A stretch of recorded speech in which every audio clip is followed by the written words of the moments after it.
Fala, povo do agro! Estamos dando início a mais um episódio do podcast Agrocultura e hoje trazendo um tema de interesse mundial, né, que é a questão climática. Então, hoje nós temos a honra aqui de receber de forma virtual, devido à distância geográfica, o senhor Gilmar Bristotti. Ele que é formado em meteorologia pela Universidade Federal de Pelotas, é especialista em climatologia e mestre em agroclimatologia pela Universidade da Paraíba, UFPB. Trabalha atualmente na Imparne desde 1995 e é servidor público. Desde 2001, é coordenador do setor de meteorologia da Imparne, que fica aqui no estado do Rio Grande do Norte. Então, seja muito bem-vindo, senhor Gilmar, para a gente bater aqui esse papo e trazer aí as informações atualizadas sobre esse tema que é tão esperado por todos, né? E sempre passa por muitas atualizações. Seja muito bem-vindo. Ok, eu agradeço essa oportunidade de poder levar um pouquinho do conhecimento que nós adquirimos aí nesses quase 30 anos que estamos trabalhando com meteorologia aqui no Rio Grande do Norte. É claro que nós não sabemos tudo, tem muito para conhecer, mas no dia a dia, passo a passo, a gente vai conseguindo inserir conhecimento e adquirir conhecimento junto ao homem do campo, junto às condições, com modernização, sempre buscando melhorar as informações que nós disponibilizamos para, principalmente, o homem do campo e quem faz uso das informações de meteorologia e de climatologia. Ainda mais porque estamos vivendo um momento de mudanças climáticas e nós sabemos que essa situação ela é irreversível e nós precisamos nos adequar a esse sistema. Perfeito. Então, dando início, eu gostaria primeiramente de agradecer ao Josemir e ao Jaefson, que foram as pessoas que nos colocaram em contato. Então, deixar aqui o registro do nosso agradecimento e tenho certeza que vai ser mais um episódio muito produtivo. E aí vamos partir para a primeira pergunta, senhor Gilmar. Acho que é uma pergunta clássica e que nesse período o senhor deve respondê-la aí por mais de 1000 vezes. Como que estão as previsões para esse primeiro semestre de chuvas para o Nordeste, né? De maneira geral, né? Nós temos que dividir algumas áreas, principalmente aqui no estado, não só aqui no estado, como todo o Nordeste. Nós temos 2 momentos de chuva. Aliás, temos 3 momentos de chuva. Temos a chuva da pré-estação, que é janeiro e fevereiro, a estação principal de chuva, que engloba praticamente todo o semiárido, desde Minas Gerais até o Maranhão, que engloba os meses de fevereiro, março, abril e maio, e também com chuvas aqui no setor leste, que as chuvas de abril, atingido até pelo menos o mês de julho e agosto. Então, esses 3 períodos, eles são distintos devido aos sistemas meteorológicos na pré-estação chuvosa, janeiro e fevereiro, na qual estamos vivendo. Os sistemas meteorológicos são transientes, causados por sistemas frontais que circulam, que conseguem chegar até o sul da Bahia e desencadear outros sistemas localizados, trazendo chuvas. Aconteceu no início do ano, no primeiro dia de janeiro, nós tivemos chuvas devido a esse tipo de sistema, e devemos, durante o restante de janeiro e fevereiro, também a atuação desses sistemas. O período de fevereiro a maio é o período em que chove mais, que você tem aí o sistema principal, a zona de convergência intertropical. É um sistema que se desloca no norte, atinge, dependendo das condições dos oceanos, atinge a região norte do Nordeste, trazendo chuvas aí em quantidade que pode tanto ajudar a agricultura como a reserva hídrica. E no período de abril e agosto são os sistemas que se originam no Oceano Atlântico e atingem a costa leste do Nordeste, trazendo chuvas. Então, para esse primeiro momento que nós estamos vivendo agora, janeiro e fevereiro, nós estamos prevendo chuvas acima do normal, como já vem acontecendo. Nós tivemos dezembro com chuvas acima do normal, janeiro até então, nesses primeiros 10 dias, as chuvas estão praticamente em torno do normal, esperamos chuvas aí até o final do mês, principalmente nesse período do dia 10 agora, de ontem, até o dia 25 de janeiro. Fevereiro também deverá ser parecido com janeiro, com chuvas normal acima do normal. E a nossa preocupação ainda, ela pesa em cima do período principal de chuvas aqui no Nordeste, que é março e abril. São os meses que mais chove, e eles têm uma influência direta das condições do Oceano Pacífico, que é a condição do El Niño. O El Niño está estabelecido e deverá permanecer pelo menos até final de março. Nós acompanhamos essas previsões diariamente e a gente observa que existe uma previsão de que a partir do início de abril o El Niño já deverá perder muita força e deverá promover assim uma melhora das chuvas no final do período chuvoso de 2024 na região semiárida. Então, esse quadro ele preocupa no começo, no mês de março principalmente. E lembrando que março é o mês que mais chove aqui no semiárido do Rio Grande do Norte. A precipitação média fica acima de 200 milímetros. Então, é uma contribuição bastante significativa. E se nós tivermos chuvas abaixo do normal durante o mês de março, compromete o ano hídrico, causando aí dificuldade na agricultura e causando também dificuldade na questão agrícola, na questão da reserva hídrica. Então, essa situação nós estamos estudando diariamente, porque os modelos que nós trabalhamos, modelos de previsão climática, estão indicando uma melhora nessa previsão. É um bom sinal de que nós poderemos ter uma seca não tão profunda como os modelos estavam indicando nos dados do mês de novembro. Perfeito, seu Gilmar. Então, sintetizando tudo que o senhor falou, a previsão é de que janeiro continue bem, que começou o ano muito bem, né? Que ele seja um mês chovedor, como se diz no popular. Fevereiro, parecido com janeiro. Já março, que é um mês de grande expectativa de chuvas aqui para nós de todo o Nordeste, principalmente se falando de Ceará, Rio Grande do Norte, Paraíba, né? Não seria um mês tão bom, da mesma forma como que se propaga aí para abril. Porém, abril já existe uma possibilidade de diminuição de força do El Niño e uma conversão para a Laninha, seria isso? Exatamente, você conseguiu resumir bem o que nós estamos observando para esse período de janeiro até abril, pelo menos. Lembrando que essa previsão do El Niño, ela é bastante eficiente, a gente vem acompanhando isso ao longo dos anos, e nós conseguimos, os métodos de entendimento, de previsão do Oceano Pacífico, eles estão atendendo bem a dinâmica do oceano. Então, temos uma resolução bastante interessante, e o acerto nesses últimos anos tem sido bastante significativo. Então, a gente acredita bastante que a partir de abril, com a perda de força do El Niño, as condições comecem a melhorar em condição de chuvas, e isso a gente vem observando nas previsões a longo prazo. Os meses de abril e maio, os modelos já tiram qualquer possibilidade de seca aqui sobre o Nordeste, voltando até uma condição de chuva de normal acima do normal. Perfeito, positivo. Exatamente, e até os indicadores, vocês usam um modelo que pega muito do histórico, né, das décadas passadas, e isso repercute muito bem e demonstra muito bem a realidade do atual, não é isso? Aí eu queria perguntar uma coisa para o senhor, seu Gilmar.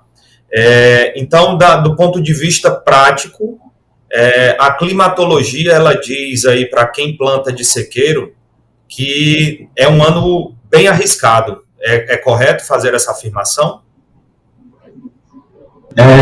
Quando se leva em consideração a chuva de março, sim. Acho que a condição de chuva ela poderá atrapalhar o início do período. Mas o que orientado pela Enparne, em dezembro, foi que o governo poderia distribuir as sementes, principalmente sementes de feijão e sorgo. O feijão porque é uma cultura precoce, uma cultura que tem um curto no seu cultivo, em torno de 40 a 60 dias, e o sorgo porque ele tem uma certa resistência a períodos de estiagem. Então, nós recomendamos que o governo distribuísse para o agricultor que trabalha com agricultura de sequeiro essas duas culturas para que já se iniciasse os plantios na segunda quinzena de dezembro. Então, nós tivemos boas chuvas entre o período de 18 até 25 de dezembro, depois as chuvas voltaram no início de janeiro, e estão voltando novamente agora entre o período do dia 10 até dia 25 de janeiro. Então, essa regularidade nas chuvas vai dar garantia de que quem plantou na segunda quinzena de dezembro e início agora de janeiro, vai ter uma condição, uma certeza de colheita no final do mês de fevereiro, principalmente o feijão, que é uma cultura que você consegue estabelecer e colher em questão de 40, 60 dias. E para o período chuvoso, propriamente dito, que tem mais chuvas, a orientação é esperar o comportamento, as previsões de março, as chuvas de março, para ver como é que será o comportamento das chuvas de abril e maio.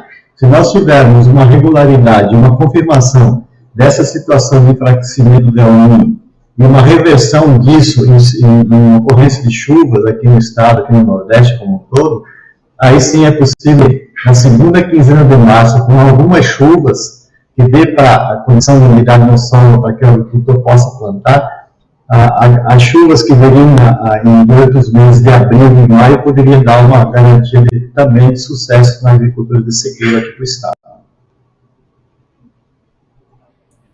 E a gente pode pegar como base para os demais estados, além do Rio Grande do Norte, quem tiver principalmente aqui no Ceará, na Paraíba, um pouco dessa expectativa também, não é isso? Olha, eu diria que o sul do Ceará, o oeste de Pernambuco, o oeste da Bahia, sul do Piauí, do Maranhão, a região do Mato Piba, ela, devido ao posicionamento da zona de convergência do Atlântico Sul, que vai estar estabelecida já está estabelecida nos últimos dias sobre essas regiões, vai favorecer muito a condição agrícola, porque lá nós já estamos em pleno período chuvoso, principalmente o Maranhão, o Piauí, o oeste de Pernambuco, o oeste da Bahia, o sul do Ceará, que está começando agora. As chuvas estão entrando no sistema.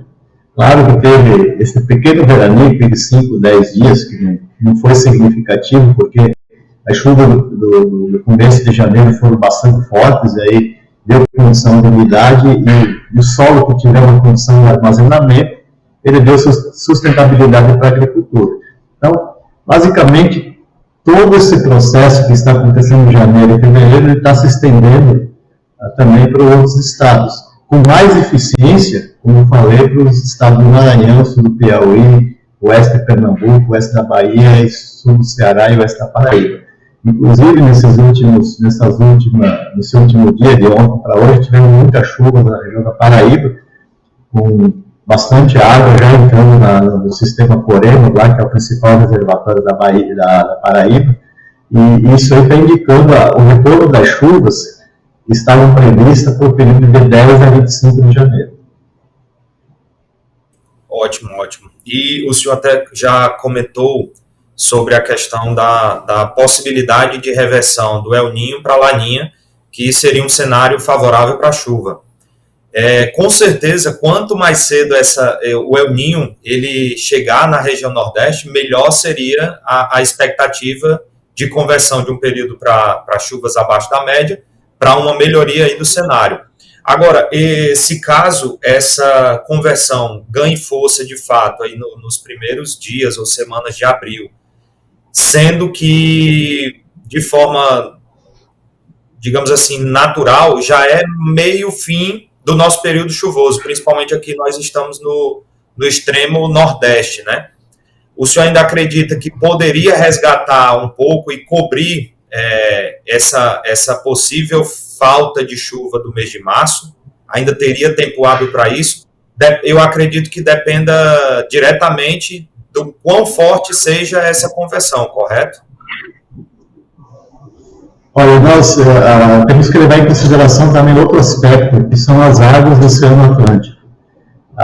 É claro que o Oceano Pacífico ele ele constrói a dinâmica a partir do El Niño e a partir da Laninha, causando bloqueios aqui sobre o Nordeste ou não. Certo? Se o El Niño causa bloqueio, dificulta o deslocamento da zona de convergência aqui para cima do Nordeste.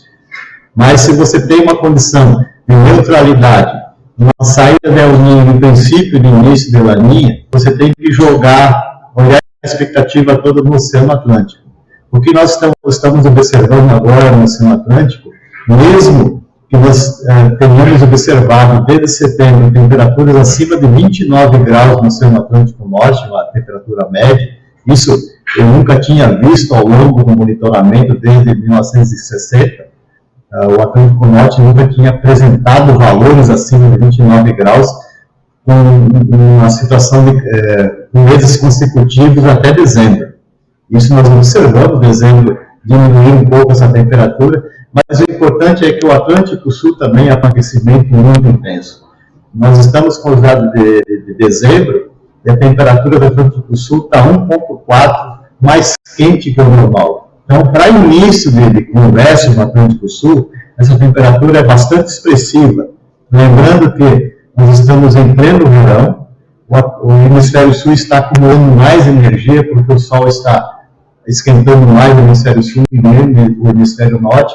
Então, a tendência é que daqui a 2, 3 meses nós tenhamos esse retorno desse aquecimento atingindo a superfície do Oceano Atlântico Sul, aumentando ainda mais essa temperatura e dando aquela questão de polo positivo favorável para o Atlântico Sul. Associado a isso, se nós tivermos uma situação de neutralidade ou princípio de Laninha no Oceano Pacífico, nós poderemos ter um prolongamento das condições de chuva aqui no Nordeste, passando, extrapolando aquele limite que é segunda quinzena de maio, atingindo inclusive os meses mês de junho, mantendo a regularidade das chuvas. Então, a experiência que nos permite falar é que se as condições do Atlântico Sul se mantiverem com temperaturas acima do normal, pelo menos até o início de maio, a expectativa de chuvas para o mês de maio, no mês de junho, elas aumentam bastante. Então, poderia, assim, dar uma amenizada na falta de chuva que está prevista para o mês de março desse ano. Perfeito, perfeito. São muitos os indicadores, são muitas as observações que precisam ser feitas, né? Eu aproveito até esse gancho para que quem for nos ver, tudo aqui está baseado nas observações, né, da Emparne, do seu Gilmar, mas que tudo é passível de mudança, porque a gente entende que o produtor, a produtora, as empresas que trabalham na produção agrícola, elas depositam muita confiança e expectativa no período chuvoso e nas previsões que são feitas em cima desses períodos. Porém, deixamos aqui bem claro que isso são previsões, não são leituras ou afirmativas, até porque tudo pode acontecer, não é isso, seu Gilmar? E aí eu finalizo fazendo uma pergunta justamente dentro desse contexto, que é para a gente saber, assim, do ponto de vista da climatologia, que a gente possa depositar a maior confiança, não confiança, mas a maior certeza da previsão dentro de um período de aproximadamente quanto tempo? 48 horas, 7 dias. Existe essa previsão dentro da climatologia que a gente possa ter um nível de certeza maior?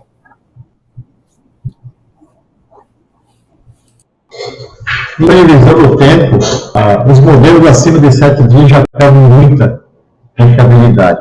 Então, no nosso modelo da Emparne, por exemplo, ele tem uma periodicidade de 7 dias. Grande acerto até o 5º dia útil dessas previsões. Então, a gente não gosta de extrapolar muito, porque dá um dia que pode estar estaticativo lá no 15º dia de chuva, e isso aí não vai se confirmar, porque a previsibilidade ela perde muito. Mas até o 5º, 6º dia, a previsibilidade ela tem um acerto acima de 60%, 70%, em termos de previsão de tempo. Previsão climática é mais complicado, porque temos muitas informações a serem analisadas pelos modelos, isso um indicativo mal colocado nesse modelo, ele pode dar um resultado que não seja compatível com o que nós estamos observando em termos de imagem satélite, em termos de ocorrência de chuvas.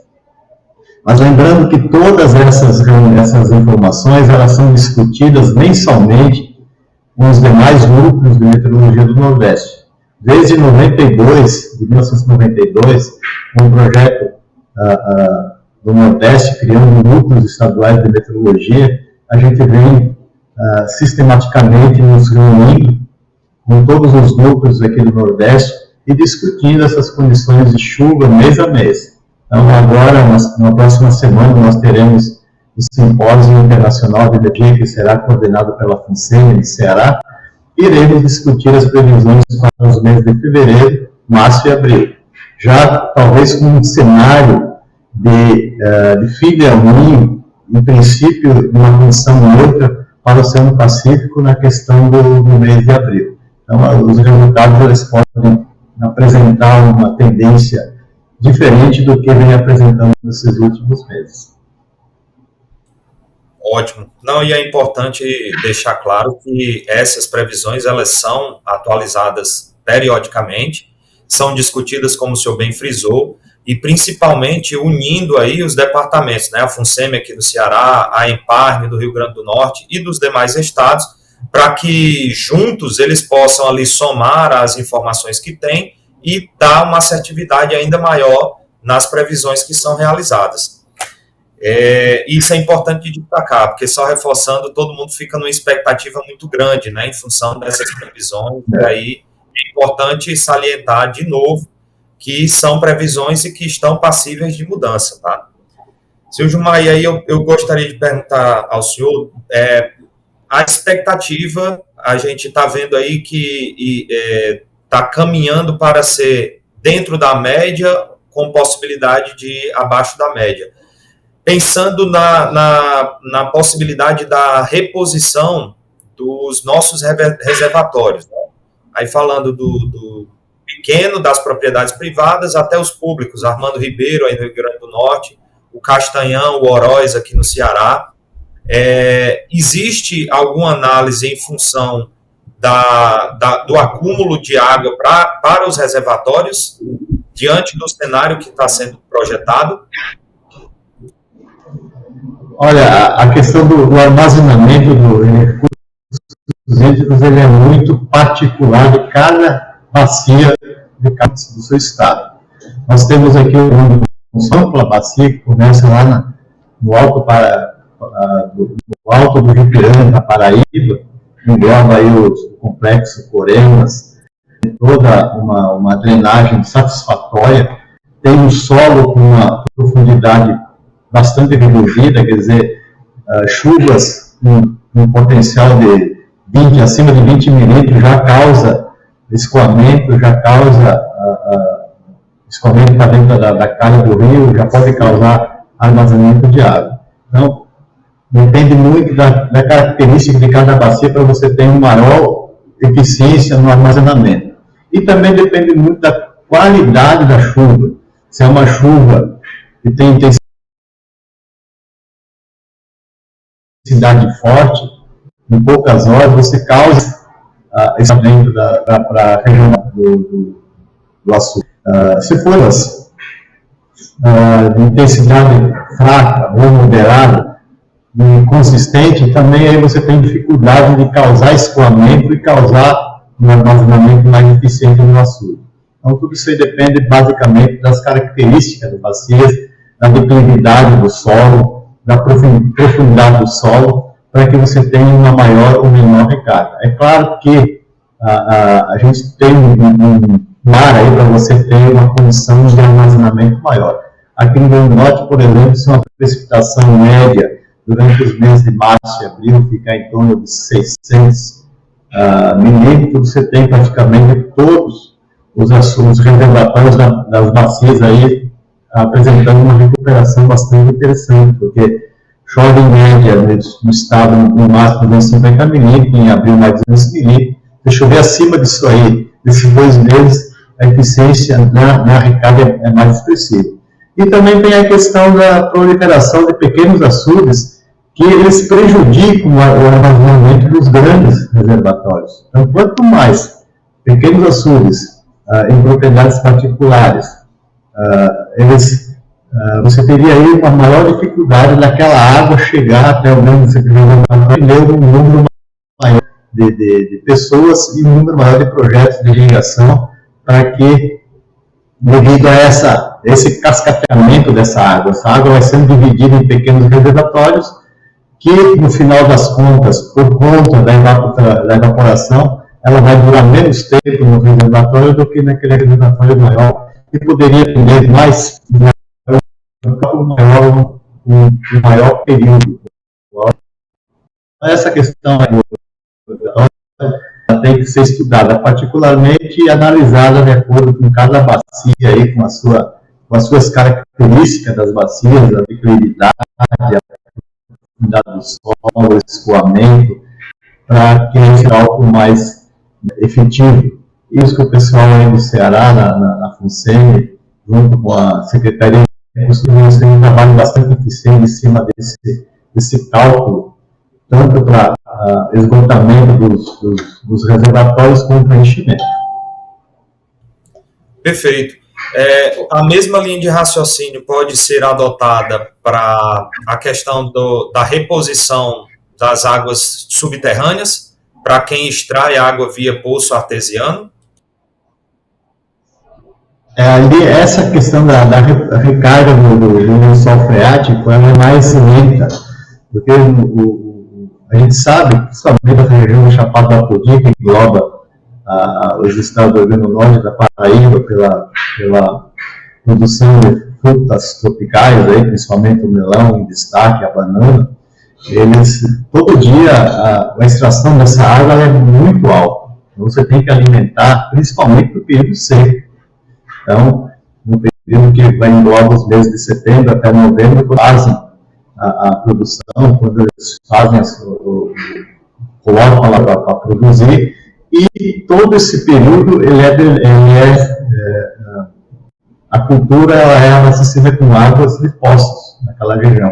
Então, nós sabemos pelos estudos que esse lençol freático, essas reservas hídricas subterrâneas, elas têm rebaixado muito. E a recarga disso não se dá de um ano para outro. Você tem que ter vários anos consecutivos de chuvas, no normal, acima do normal, para que a água possa percolar e atingir essas reservas. Nós passamos aí por um período muito seco, de 2012 a 2016. Isso aí com bastante as reservas hídricas artificiais como as reservas hídricas subterrâneas, trazendo aí um problema a ser administrado tanto pelas autoridades como pelos grandes produtores na área de fruticultura. Então, tem que administrar esse problema para que a gente possa ter garantia de água para a produção, garantia de água para o consumo humano e animal. Então, esse problema do reabastecimento do lençol freático ele é mais lento, exatamente porque a água tem que percolar e, dependendo da característica do ano, você pode ter uma recarga eficiente naquele determinado ano. Perfeito, muito bem colocado. Seu Gilmar, nós recebemos uma pergunta, algumas na verdade, que muitas delas já foram respondidas dentro do nosso bate-papo, mas teve uma especial que é do Felipe. Ele perguntou como que a expectativa para o clima, né, ou chuva ou não, pode afetar aí na questão do bem-estar animal. E aí eu acredito que a gente pode sintetizar aqui pensando no gado de leite ou nos animais de corte, né, caprinos e ovinos, porque se chove demais é um problema principalmente para o pessoal que extrai leite, né? E já por outra parte é bom porque faz muita forragem para quem cria animais para corte. Então, dentro dessa pergunta do Felipe, como que a projeção climatológica para esse semestre pode afetar aí o bem-estar animal?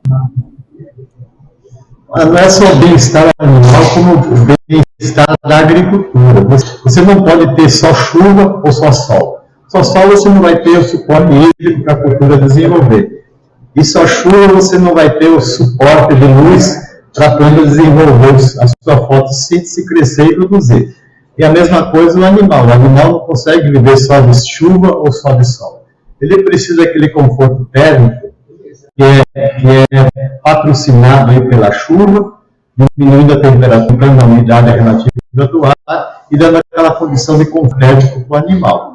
E também aquela situação de que se você tiver vários dias de sol, você tem que dar um conforto térmico através das suas estruturas para deixar o animal na sombra, para ele não se estressar e você ter assim uma produção mais efetiva no leite, tanto na parte bovina como no caprino. Então você tem que dar o conforto, buscar o conforto térmico, porque todo mundo gosta de conforto. O homem gosta de conforto, o animal gosta de conforto, a natureza, a planta, o milho, o feijão, todos querem aquele momento de conforto para poder se produzir no máximo.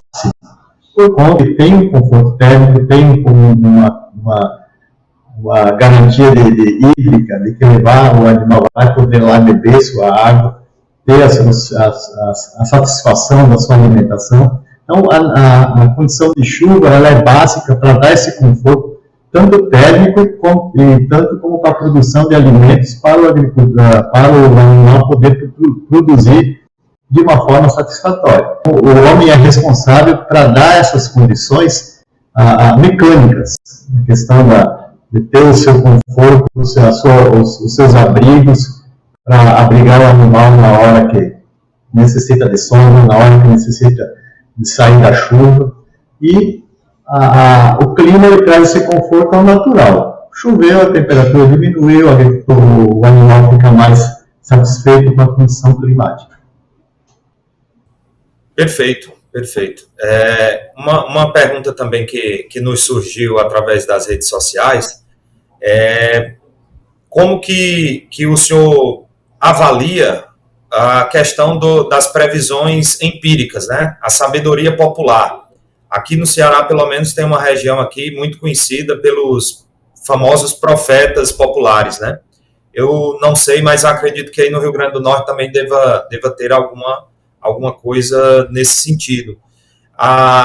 Como que a ciência, do ponto de vista da ciência, avalia essa questão das previsões populares? Olha, eu particularmente respeito muito a cultura popular, dos profetas do tempo.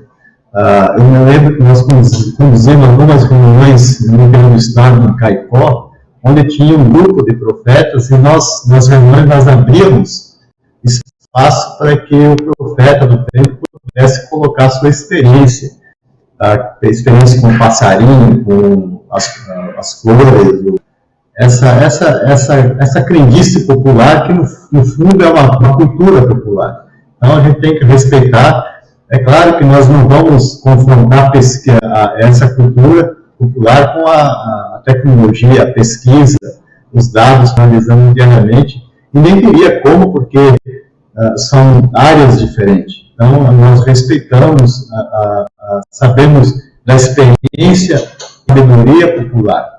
O homem do campo, aquele profeta do tempo que está lá na sua fazenda, no seu local, que ele conviveu a vida inteira com aquilo, juntamente com os seus familiares, eles foram adquirindo uma certa prática de observar algumas características do tempo e, em cima disso, projetar uma ocorrência ou não de chuva, uma mudança no vento. Tudo isso aí é observação. E tudo isso é válido para aquela comunidade. Agora, a ciência ela evoluiu, ela trouxe conhecimento, ela conseguiu assimilar as condições dos oceanos com chuvas aqui no Nordeste.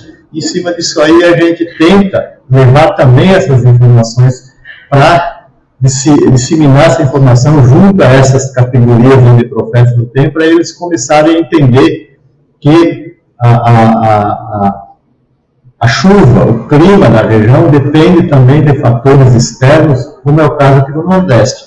Nós temos uma influência muito grande do que acontece em áreas muito longe daqui e que influencia o clima aqui no Nordeste. Perfeito, muito, muito bem colocado, e de fato, eu acho que qualquer tipo de sabedoria tem que andar de mão dada à ciência, né? Na verdade, um não elimina o outro, muito pelo contrário, os dois podem somar, e muitas vezes a ciência até explica uma observação popular, né? Como é o caso aqui do feriado de 19 de março, que é o dia de São José, o padroeiro das chuvas aqui para o Ceará. E ele ocorre exatamente no período de solstício, né, de verão, que é um período que comumente chove. Então, a sabedoria popular diz que se chover no dia de São José, o inverno vai ser bom. Então, vamos torcer aí para que o quadro ele seja o mais favorável possível e atenda todo mundo da melhor maneira possível. Seu Gilmar, eu acho que era isso que continha. Acredito que em outras oportunidades vamos recorrer à sua boa vontade de estar aqui novamente conosco batendo papo. Muitas perguntas surgiram, mas dentro do próprio bate-papo a gente conseguiu contemplar todo mundo.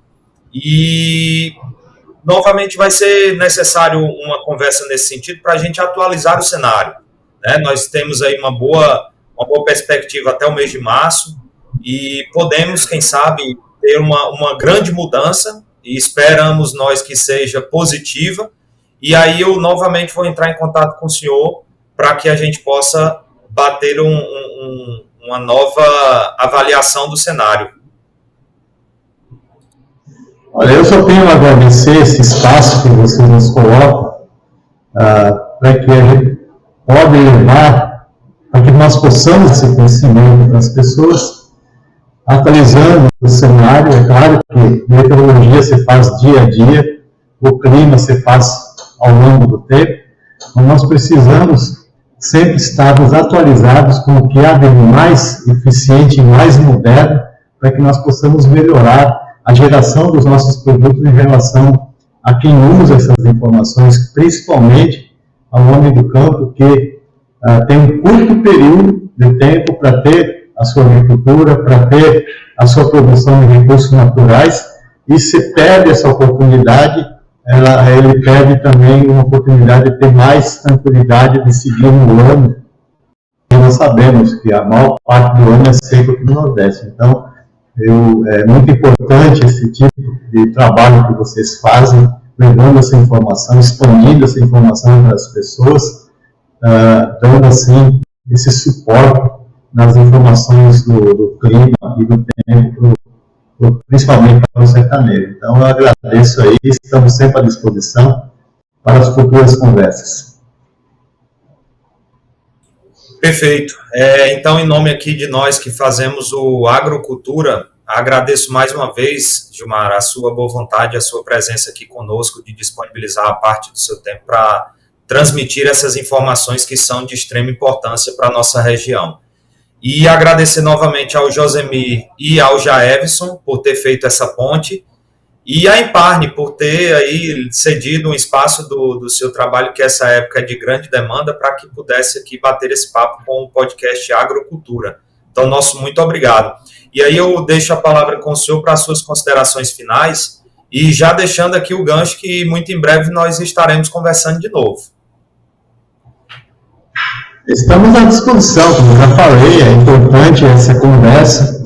Eu sempre, no possível, no tempo, temos toda a imprensa, tanto aqui no Norte como em outros estados. Sabemos que é importante buscar esse conhecimento, o pessoal da Paraíba, o pessoal do Ceará, do Norte, do Maranhão, que nós fazemos essa meteorologia para o sertanejo, para que essas informações elas consigam chegar no campo. E lembrando que isso que nós falamos, que nós estamos falando, que nós estamos divulgando, ela tem todo um suporte por trás. Então, a equipe trabalhando em cima de buscar esses dados, de elaborar esses dados. Tem o pessoal da FUNSEMI, tem o pessoal da PAC em Pernambuco, o pessoal da ESA na Paraíba, o pessoal do Maranhão, do Piauí. Então, toda uma equipe trabalhando para que nós possamos elaborar a informação e distribuir essa informação a mais precisa possível, porque nós sabemos a dificuldade que tem o sertanejo nessa época do ano em garantir a sua produção, em garantir o seu recurso natural para que ele possa consumir durante todo o ano. Então, eu estou aí à disposição E agradeço mais uma vez esse desejo a todos que nós tenhamos um bom inverno aí, apesar dessa condição de El Niño, que poderá trazer uma dificuldade na chuva durante o mês de março. Muitíssimo obrigado, seu Gilmar. Então, fica aqui mais um episódio. Só para finalizar, eu gostaria de agradecer o apoio da Emparne por ter cedido seu espaço e também falar dos nossos apoiadores, que é quem proporciona a realização desse podcast, que é a Faculdade Vidal de Limoeiro, uma faculdade 100% presencial, com 5 cursos de graduação, sendo Direito, Administração, Enfermagem, Psicologia e Fisioterapia, e mais de 30 cursos de pós-graduação, aqui na cidade de Limoeiro do Norte, no Ceará, aonde você pode investir na sua carreira e conseguir aí a sua graduação ou a sua pós-graduação. As matrículas estão abertas para o semestre 2024.1, então aproveite, você que está procurando uma oportunidade para incrementar na sua carreira, a Faculdade Vidal de Limoeiro do Norte. Nosso outro apoiador é a Ambiental Clean, uma distribuidora do estado de São Paulo, natural de lá, mas que já atua em todo o Brasil, aí com sua expertise no fornecimento e suprimento de insumos para a agricultura, passando desde a tecnologia de aplicação, pelos fertilizantes, a parte de bioinsumos e biológicos também. E aí, sabendo da expertise e da importância do Nordeste para a agricultura no cenário nacional e mundial, como grande exportadora de frutas que é principalmente, veio aqui também desenvolver no Ceará e no Rio Grande do Norte as suas atividades e está já aí cada vez mais alavancando e participando do progresso desse mercado como um todo. Então, nosso muito obrigado também aos nossos apoiadores, Faculdade Vidal de Limoeiro e Ambiental Clean. Seu Gilmar Bristotti, muitíssimo obrigado, meu amigo, e espero que, assim como o senhor, tenha os melhores votos aí para que o nosso quadro chuvoso seja muito favorável para todo mundo, que atenda da melhor maneira possível, se Deus quiser. E para você, amigo, amiga, que acompanhou mais um episódio do podcast Agrocultura, nos siga nas redes sociais, no Instagram é agrocultura.nordeste e no YouTube é Agrocultura. Lá você vai poder pegar todo esse episódio na íntegra e todos os outros assuntos que já passaram anteriormente. Muito em breve a gente vai trazer mais novidades e você também pode fazer parte dos assuntos, sugerindo, fazendo perguntas, encaminhando para quem possa interessar. Então, nosso muito obrigado e até o próximo episódio. Valeu!